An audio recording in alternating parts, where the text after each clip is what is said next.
ప్రియులారా, ఇదిగో దేవుడు మనకు బహుమానంగా ఇస్తాడు మన బిడ్డలని. ఎలా ఇస్తాడండి? 127వ కీర్తనలో 3వ వచనంలో ఏమని ఉంటుంది ప్రియులారా? బిడ్డలు యెహోవా యొక్క బహుమానము, దేవుని యొక్క వరం, దేవుని యొక్క దీవెన, దేవుని యొక్క ఆశీర్వాదం ప్రియులారా. పుత్రులు తనయులు దేవుని యొక్క వరం, దీవెన ప్రియులారా. అయితే ఇక్కడ ఈ రోజున మనందరం ప్రశ్నించుకోవాలి. ఎవరన్నా, అందరు దయచేసి నా కలిసి చూడండి పిల్లారా, ఎవరన్నా నీకు ఒక విలువైన బహుమానాన్ని ఇస్తే, ఎంతో ప్రేమతో ఇచ్చాడు నీకు విలువైన బహుమానం, ఉదాహరణకి ఒక చక్కని పూలకుండి ఇచ్చాడు నీకు, లేకపోతే టేబుల్ మీద పెట్టుకునేటువంటి ఒక అందమైన వస్తువుని ఇచ్చాడు. నువ్వేం చేసావంటే దాన్ని తీసుకెళ్ళి కసువు ఉడుస్తాం కదండి, కసువు అంటారు ఇక్కడ, చెత్త ఉడుస్తాం కదా, ఇంట్లో పాచి ఉడుస్తాం కదా, ఆ మూలన పడేసావనుకో, ఆ ఇచ్చిన అతను ఏమంటాడు? అబ్బా భలే చేసావంటాడా? ఏం చేస్తాడు? నిన్ను చూసినప్పుడు బాధపడతాడు. ఏం చేస్తాడండి? నీ మీద ప్రేమతో నీ కోసం ఒక మంచి బహుమానాన్ని తీసుకొని వచ్చాడు అనుకో నీ స్నేహితుడు. నీవు ఆ బహుమానాన్ని తీసుకొని వెళ్ళి ఎక్కడో మూలన పడేసావనుకో, మురికి ఉన్న చోట, చెత్త ఉన్న చోట పడేసావనుకో, ఆ ఇచ్చినటువంటి వాడు ఏం చేస్తాడండి? చాలా బాధపడతాడు. ప్రియమైన తల్లిదండ్రులారా, ఈ ఆధునిక ప్రపంచంలో నిజమే దేవుడు నిన్ను దీవించాడు, ఆశీర్వదించాడు. ఎంతోమంది బిడ్డలు లేకపోయినా కానీ దేవుడు నీకు బిడ్డలను ఇచ్చాడు. బిడ్డలు లేనటువంటి వాళ్ళ కోసం మనం ప్రార్థన చేయాలి, వాళ్ళని సూటిపోటి మాటలు అనకూడదు. అదే విధముగా నీవు దేవుడు నీకు ఇచ్చిన బిడ్డలను ఎలాగ పెంచుతున్నావు? అది ప్రశ్న ఈ రోజున. బాధ్యతాయుతముగా పెంచాలి. దేవుడు నీకు ఇచ్చినటువంటి ఆ బిడ్డలను ఎలాగ పెంచుతున్నావు నీవు? అదేంటి ఫాదర్ బాగానే పెంచుతున్నాగా అనమాకో, అది ఒక బాధ్యత పిల్లరా. దేవుడు నీకు ఒక బహుమానాన్ని ఇచ్చాడంటే నీ చేతుల్లో ఏం పెడుతున్నాడు? ఒక బాధ్యత పెడుతున్నాడు. ఆధునిక ప్రపంచంలో ఏ విధముగా ఉందండి మానవాళి? చాలా ప్రమాదకరంగా ఉంది ప్రియులారా. అందరు గుర్తుపెట్టుకోండి ఈ మాటలు. వివాహం యొక్క ధర్మాలు ఏమిటో తెలుసా? భార్యాభర్తల యొక్క ధర్మాలు ఏమిటో తెలుసా? మొదటిగా ఎందుకు దేవుడు వివాహాన్ని జరిపించాడు అంటే, కథోలిక సత్యోపదేశ సంక్షేపం ఏమని చెప్తుందంటే, మొదటిగా భార్యాభర్తల యొక్క బాగు కొరకై. అందరూ చెప్పండి, దేనికోసం అండి? భార్యాభర్తల యొక్క బాగు కొరకై. వాళ్ళిద్దరు కూడా సంతోషంగా ఉండాలి, దేవుని తెలుసుకోవాలి. ఇది మొదటి ధర్మం అండి. ఎందుకు వివాహాన్ని చేయమంటుంది శ్రీసభ? దేవుడు ఎందుకు పెళ్లి చేసుకోమంటున్నాడు? మొదటిది ఏమిటి అంటే భార్యాభర్తలు బాగుండాలి. అందరూ చెప్పండి, భార్యాభర్తలు బాగుండాలని దేవుడు భార్యాభర్తలను కలుపుతున్నాడు. రెండవది ప్రియులారా, రెండవ ధర్మం వివాహ ధర్మం. దయచేసి క్రైస్తవులారా, కథోలికులారా గుర్తుపెట్టుకోండి. రెండవది ఏమిటి అంటే దేవుడు ఇచ్చు బిడ్డలని స్వీకరించాలి. అందరూ చెప్పండి, దేవుడు ఇచ్చే బిడ్డలని స్వీకరించాలి. మూడవది చాలా ముఖ్యమైనటువంటిది పిల్లారా, ఆ బిడ్డలని క్రమశిక్షణలోను దైవ బోధనలోను పెంచాలి. నా తర్వాత చెప్పండి, ఆ బిడ్డలని నా బిడ్డలని నా కుమారులని నా కుమార్తెలని క్రమశిక్షణలోను దైవ బోధనలోను పెంచాలి. ఇది దేవుడు మనకు అప్పచెప్పినట్టు బాధ్యత. తపస్సు కాలములో ఉన్నాం ప్రియులారా, పాస్కాయుక్త కాలంలో ఉన్నాం. నీవు నీ బిడ్డల గురించి ఎంతవరకు, నీ బిడ్డలను ఏ విధంగా సరి చేస్తున్నావు, నీ బిడ్డలు ఏం చేస్తున్నారో నీకు తెలుసా? జాగ్రత్త వహిస్తున్నావా? నీవు నీ ఫోన్లో ఉంటే వాళ్ళు ఏం చేస్తారు? వాళ్ళ ఫోన్లో ఉంటారు. ఏమి చూస్తున్నారో నువ్వు పరిశీలిస్తున్నావా? వాళ్ళని గైడెన్స్ ఇస్తున్నావా? వాళ్ళని దేవుడి దగ్గర తీసుకొని వస్తున్నావా? జాగ్రత్తగా ఉండండి ప్రియులారా. పాతకాలంలో ప్రియులారా కుటుంబాలు ఉమ్మడి కుటుంబముగా ఉండేవి. ఒక కుటుంబంలో ఎంతమంది ఉండేవాళ్ళు? 10 మంది, 7, 6, 5 పిల్లలు ఉండేవాళ్ళు. కానీ ఈ రోజుల్లో ఎలాగా ఉందండి? కొన్నాళ్ల క్రితం ఏమనేవాళ్ళు అంటే, మాకు ఉమ్మడి కుటుంబాలు వద్దు. ఏ కుటుంబాలు వద్దు? మాకు ఉమ్మడి కుటుంబాలు వద్దు అని మేమిద్దరం మాకిద్దరు అనేవాళ్ళండి. కానీ ఆ తర్వాత ఇప్పుడు ఏమంటున్నారు? ఇద్దరు వద్దు, ఒక్కరు ముద్దు. ఇద్దరు వద్దు, ఒక్కరే ముద్దు. అది పోయిందండి. ఒక్కరు వద్దు, అసలే వద్దు, ఒక్కరు వద్దు. ఇట్ట తయారయ్యాయండి మన జీవితాలు, ఇట్ట తయారయ్యాయి. కాబట్టి ఏం చేస్తున్నాం, ఒక పిల్లవాడు ఒక పాప ఉండేసరికి గారాబం ఎక్కువైపోతుంది. ఏం ఎక్కువైపోతుందండి? గారాబం ఎక్కువైపోయి పిల్లలను పాడు చేస్తున్నాం. వాళ్ళని ఒక మాట అనాలంటే భయం. ఈ పుట్టిన పిల్లలు ఎలా తయారయ్యారో తెలుసా? మొన్న ఈ మధ్యలో ఒక వీడియో వచ్చిందండి. ఏంటంటే ఆ పిల్లోడు కాలు కాలిన పిల్లిలాగా, ఎలాగా కాలు కాలిన పిల్లిలాగా గిలా గిలా గిలా గిలా కొట్టుకుంటున్నాడండి. ఏంటిడు ఎలా కొట్టుకుంటున్నాడు అనగానే వాళ్ళమ్మ తీసుకొచ్చి ఒకటి ఇచ్చింది. ఏంటిదండి? గట్టిగా చెప్పండి. సెల్ ఫోన్ ఇచ్చింది. సెల్ ఫోన్ గిలా గిలా కొట్టుకున్నాడు. సెల్ ఫోన్ చూడగానే తాగిపోయాడు, ఇంకా నవ్వటం మొదలుపెట్టాడు. ప్రియులారా, మీ బిడ్డలను ప్రమాదంలో నెడుతున్నారు. ఫాదర్ గారండి అన్నం తింటలేదండి, విసిగిస్తున్నాడండి, కష్టపడుతున్నాడండి, మాటింటలేదండి, ఫోన్ ఇస్తేనే కామ్గా ఉంటున్నాడండి. ఏంటికి కాము నీకు? నీ సెల్ ఫోన్లో నువ్వు చూసుకోవడానికి నీకు కాము, నీ సమయం కావాలి, అంతేనా? అబద్ధం ఆడొద్దండి. మన వ్యవహారాలకి మనకి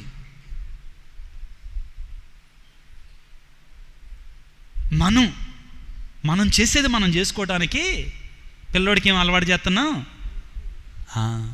బిడ్డలారా, మంచిది కాదు. నీ బిడ్డలని క్రమశిక్షణలోనూ దైవ భయములోనూ పెంచాలి. నీ బిడ్డలు దీవించబడినటువంటి వారిగా, ఆశీర్వదించబడినట్టు సెల్ ఫోన్ ఇవ్వటం తప్పంటలేదండి నేను. ఆధునిక ప్రపంచంలో సెల్ ఫోన్ వల్ల చాలా ఉపయోగాలు ఉన్నాయి, చాలా మంచిది కూడా. కానీ దానివల్ల అంతకంటే ఎక్కువగా చెడు ప్రభావాలు ఉన్నాయి. చాలా జాగ్రత్తగా వాడాలి. అది మంచిగా వాడితే దీవెన, దాని దారి తప్పి వాడితే అదే ఒక విష కుంపటిగా మారిపోతుంది. పిల్లలు జాగ్రత్తగా జాగ్రత్త వహించుదాం. ఎలాగా ఉంది నీ కుటుంబం పరిశీలించుకుందాం. ప్రియులకు దేవుని బిడ్డలారా, మన బిడ్డలు ఏ విధముగా ఉన్నారు? దేవుడి వివాహాన్ని జరిపించేది దేని కొరకంటే ప్రియులారా, మొదటిగా భార్యాభర్తలు సంతోషంగా ఉండాలని, రెండవది దేవుడిచ్చేటువంటి సంతానాన్ని స్వీకరించాలని, మూడవది ప్రియులారా ఆ పిల్లలను ఎలాగ పెంచాలి? దైవ బోధనలోను క్రమశిక్షణలోను పెంచాలి. ప్రియులారా, క్రమశిక్షణలో పెంచకపోతే పిల్లలకు ఏమవుతుంది? బైబిల్ నుంచి ఒక ఉదాహరణ ఇస్తాను. దయచేసి వాక్యాన్ని చదువుకోవడానికి ప్రయత్నం చేద్దాం. ప్రియులారా, దయచేసి వాక్యాన్ని చదువుకోవడానికి ప్రయత్నం చేద్దాం. సమూవేలు మొదటి గ్రంథం 3వ అధ్యాయం 13వ వచనాన్ని చదువుకుందాం. సమూవేలు మొదటి గ్రంథము 3వ అధ్యాయం 13వ వచనాన్ని చదువుకుందాం. నేను ఏలీ కుటుంబమును చాలా కాలం వరకు శపించితినని తెలియజేయుము. కుమారులిద్దరు, బిడ్డలారా వినండి జాగ్రత్తగా. తండ్రి అంటండి, తండ్రి కుమారులిద్దరు, చదువమ్మా. కుమారులిద్దరు దేవుని నిందించుచున్నారని ఎరిగియు తెలిసి కూడా అతడు తండ్రి మందలించలేదు, తండ్రి సరి చెయ్యలేదు. బిడ్డలారా, దయచేసి జాగ్రత్తగా ఉండండి.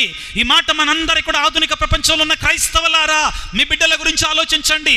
దేవుడు ఏమంటున్నాడు? ఇదిగో నేను ఏలీ కుమారులిద్దరిని చంపబోతున్నాను. ఏం చేయబోతున్నాడంటండి? శపించబోతున్నాను అన్నాడండి. ఎందుకని? తప్పెవరు చేశారండి? తప్పెవరు చేశారు? కొడుకులు చేశారు, కొడుకులతో పాటు తండ్రి కూడా చేస్తున్నాడు. ఆయన ఒక యాజకుడు, ఏలీ ప్రవక్త. జాగ్రత్తగా వినప్లారా, ఎవరండి ఆయన? యాజకుడు, ఏలీ ప్రవక్త. ప్రియులారా, ఏం జరుగుతుంది అక్కడ? కొడుకులు తప్పు చేస్తున్నారని విని కూడా, కొడుకులు తప్పు చేస్తున్నారని తెలిసి కూడా, కొడుకులు పాపములో ఉన్నారని తెలిసి కూడా వాళ్ళని ఆయన ఏం చేయలేదంట? మందలించలేదట, సరి చేయలేదట. కాబట్టి ప్రియులారా, ఏం చేస్తున్నాడు? నేను నీ కుటుంబాన్ని శాపము పాలు చేస్తున్నాడు. ప్రియులారా, దేవుడు మనకు అది జరిగించకుండా ఉండునుగాక. ఆమేన్. దేవుడు మనకు అటువంటివి జరిగించకుండా ఉండునుగాక. ఆమేన్. గట్టిగా చెబుతాం పిల్లారా, దేవుడు మనకు జరిగించకుండా ఉండునుగాక. ఆమేన్. దేవుడు మనల్ని దీవించునుగాక. ఆమేన్. దేవుడు మన బిడ్డలను దీవించునుగాక. ఆమేన్. దేవుడు మన కుటుంబాలను దీవించునుగాక. ఆమేన్. దేవుడు మనకున్న సమస్తాన్ని దీవించునుగాక. ఆమేన్. ఆ విధంగా ఉండాలంటే నువ్వేం చేయాలి? నీ బిడ్డలను ఎలాగ పెంచాలి? క్రమశిక్షణలో పెంచాలి. వాక్యాన్ని చదువుకున్నాం. ప్రియులారా, ఏమంటున్నాడు? నేను ఏలీ కుటుంబమును చాలా కాలం వరకు శపించుతుని అతనికి తెలియజేయి.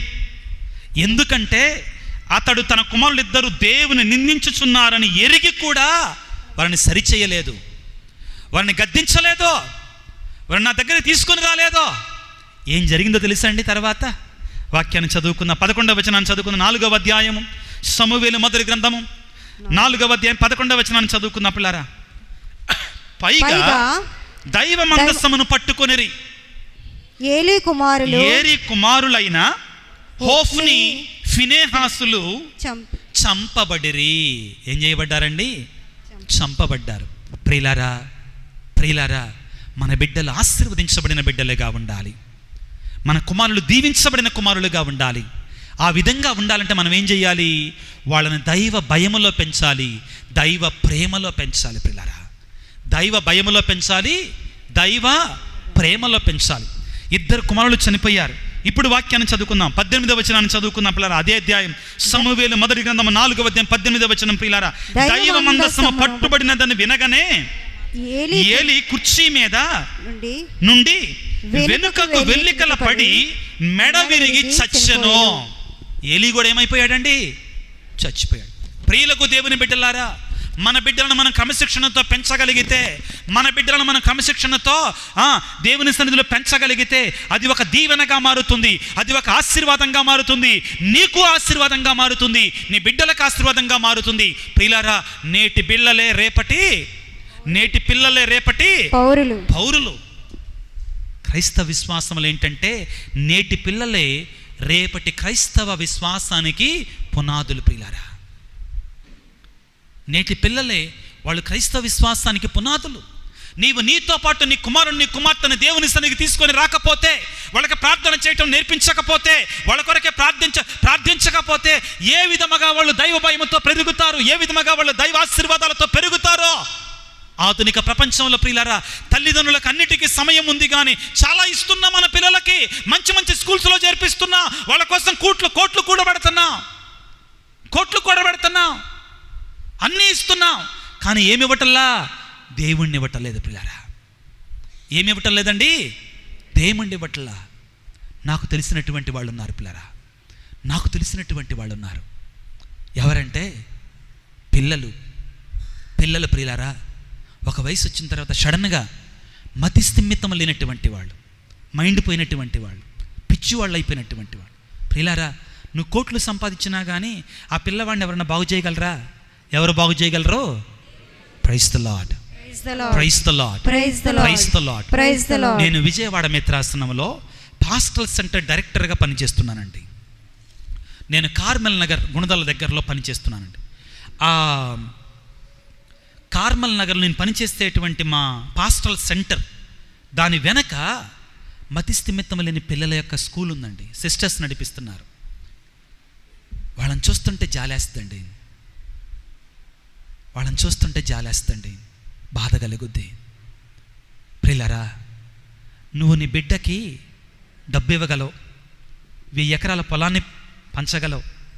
ఒకవేళ దేవుడు దీవెనలు మనకు లేకపోతే, మన పిల్లలు అలాగ జన్మిస్తే మనం మార్చగలమా వాళ్ళని? దేవుడి దీవెనలు ఉండాలని మన పిల్లలకి, దేవుని ఆశీర్వాదాలు ఉండాలండి. ప్రియ దేవుని బిడ్డ, నీ బిడ్డల కొరకే కన్నీటితో ప్రార్థన చేయి దేవుడి సన్నిధిలో. నీ బిడ్డల కొరకే కన్నీటితో ప్రార్థన చేయి దేవుడి సన్నిధిలో. వేడుకో దేవుని సన్నిధిలో. ప్రియులకు దేవుని బిడ్డలారా, ఇదిగో ఈ రోజున ప్రియులారా, నీ పిల్లల కొరకే నువ్వు చేయవలసినటువంటి గొప్ప కార్యం ఏమిటి అంటే, నువ్వు దీవించబడాలి, నీ కుటుంబం దీవించబడాలి. నిన్న మనం అనుకున్నాం కదా, నీ భార్య భర్త కొరకే ప్రార్థన చేయాలి. భార్య భర్త భార్య కొరకే ప్రార్థన చేయాలనుకున్నాం కదా. ఇంకా ఆశీర్వదించబడిన కుటుంబంగా నీ కుటుంబం ఉండాలంటే నీవు నీ బిడ్డల కొరకే ప్రార్థన చేయి మొదటిగా. Praise the lord, praise the lord, praise the lord, praise the praise the lord, praise the lord, praise the lord. Praise the lord. నీవు నీ బిడ్డల కొరకే పెట్టే పెట్టుబడి ఏంటంటే, నీవు నీ బిడ్డల కొరకే పెట్టే పెట్టుబడి ఏంటంటే నీ ప్రార్థన కావాలి. డబ్బు కాదు, ధనం కాదు, సంపదలు కాదు. ఏం చేయాలి? గట్టి చెప్పండి. ప్రార్థన చెయ్యి. కన్నీటితో ప్రార్థన చెయ్యి, వేదనతో ప్రార్థన చెయ్యి. నువ్వు కోట్ల రూపాయలు ఇచ్చినా కానీ వాడు వెధవడనుకో, వాడు ఒక దరిద్రుడు అనుకో, ఆ కోట్ల రూపాయలు కొన్నాళ్లలోనే కరిగించేస్తాడు. అవునా కాదండి? ఇంకా ఆ కోట్ల రూపాయలతోటి వాడు దరిద్రపైన వ్యసనాలు వస్తాయండి. వాడికి దరిద్ర కొట్టు వ్యసనం. అవునా కాదండి? అది జీవితం అండి.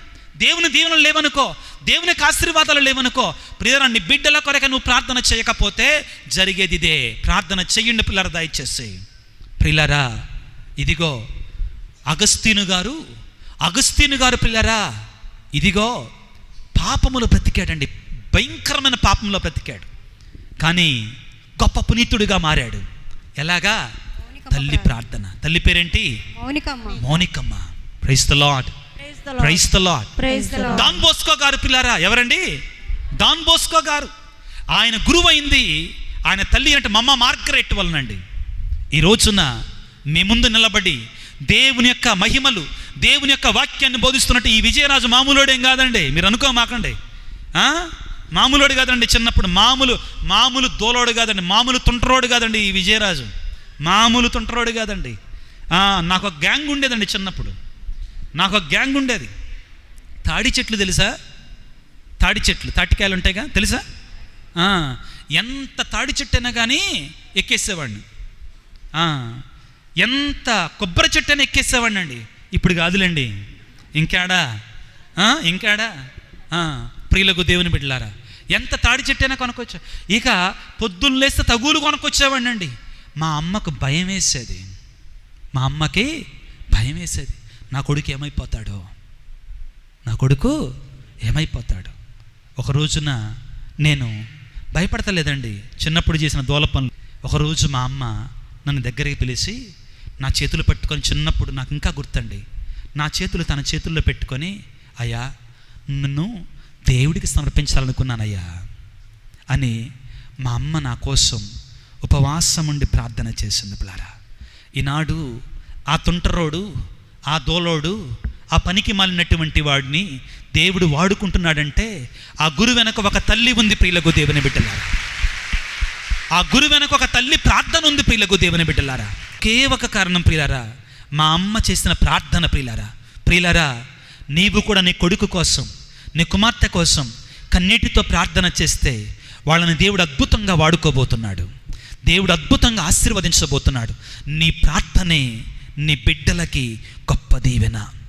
నీ ప్రార్థనే నీ బిడ్డలకి గొప్ప ఆశీర్వాదం. ప్రియులారా, బైబిల్ గ్రంథంలో ప్రియులారా, ఎంతోమంది తల్లులు, ఎంతోమంది తండ్రులు వాళ్ళ బిడ్డల కొరకే ప్రార్థన చేసి వాళ్ళ బిడ్డలను దీవించబడేటట్టుగా చేశారు, ఆశీర్వదించబడేటువంటి వాళ్ళుగా చేశారు.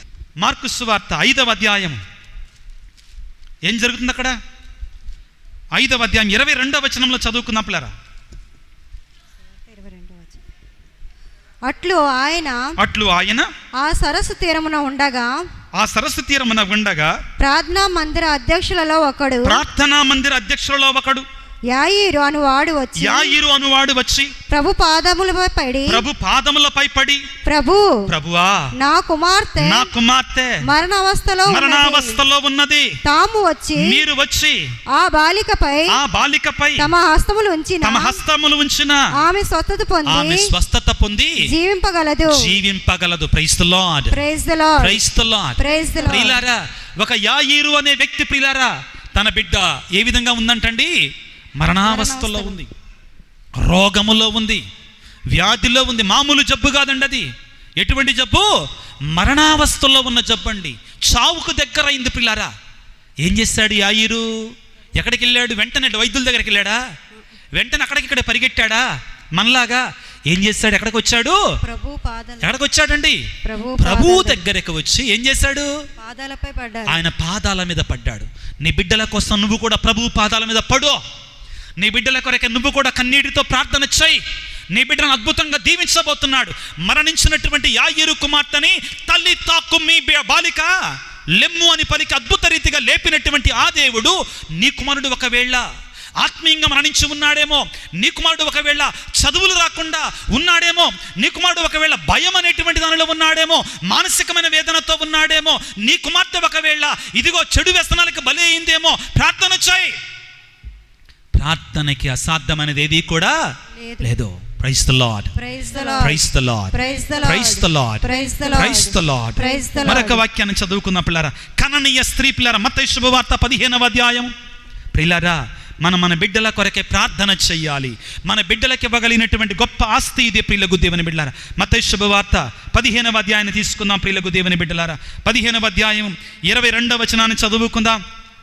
ఆ ప్రాంతమున నివసించుచున్న కనానీయ స్త్రీ ఒకతే ఆయన వద్దకు వచ్చి ప్రభు దావీదు కుమారా, నాపై దయ చూపుము, దయ్యము పట్టి నా కుమార్తె మిక్కిలి బాధపడుచున్నదయ్యా. తల్లి వస్తుందండి. ఇందాక ఎవరు వచ్చారు? కుమార్తె కోసం ఎవరు వచ్చారు? ఇందాక తండ్రి వచ్చాడు. ఇప్పుడు ఎవరు వచ్చారు? తల్లి వస్తుందండి. అయ్యా, ఎంత దయనీయంగా అడుగుతుందండి. యేసయ్య పాదాల మీద పడేయమంటుంది, అయ్యా దావీదు కుమారా, యేసయ్య నా బిడ్డకు దయ్యం పట్టిందయ్యా, నా బిడ్డకు దయ్యం పట్టిందయ్యా. ఈ రోజుల్లో కూడా దయ్యం పడుతుంది మన బిడ్డలకి. ఈ రోజుల్లో కూడా దయ్యం పడుతుంది యంగ్ పిల్లలకి అందరికీ కూడా. సెల్ ఫోన్ దయ్యం పట్టుకుంటుందండి. ఏం దయ్యం పడుతుంది? సెల్ ఫోన్ దయ్యం పట్టుకుంటుందండి. ఈ రోజుల్లో దాన్ని వదిలిపెట్టరు. ఇంకా అది ఆపమ్మే కొద్దిసేపు ఒక రాక్షసులాగా మారిపోద్దండి. అవునా కాదమ్మా? చెప్పేటట్టున్నామా? చేసేటట్టున్నామా ఈ రోజుల్లో పిల్లలకి? నా మాట వింటలేదండి. నీ మాట వినరు, ఆయన మాట తెలుసు. ఆయన వినిపిస్తాడు. ఎలా మార్చాలో ఆయనకి తెలుసు. పిల్లల పాపముతో నిండిన పిల్లలు కూడా మారారండి తల్లి ప్రార్థన వలన, తండ్రి ప్రార్థన. అయ్యా నా బిడ్డ దయ్యము పట్టిందయ్యా. దయ్యము యేసయ్య దగ్గరికి వచ్చి కన్నీటితో ప్రార్థన చేసింది ఈ కనానీయ స్త్రీ. పిల్లారా, ఏమంటున్నాడు పిల్లారా యేసయ్య? ఒకసారి వాక్యాన్ని చదువుకుందాం. 28వ వచనం చదువుకుందాం. 28వ వచనం చదువుకుందాం.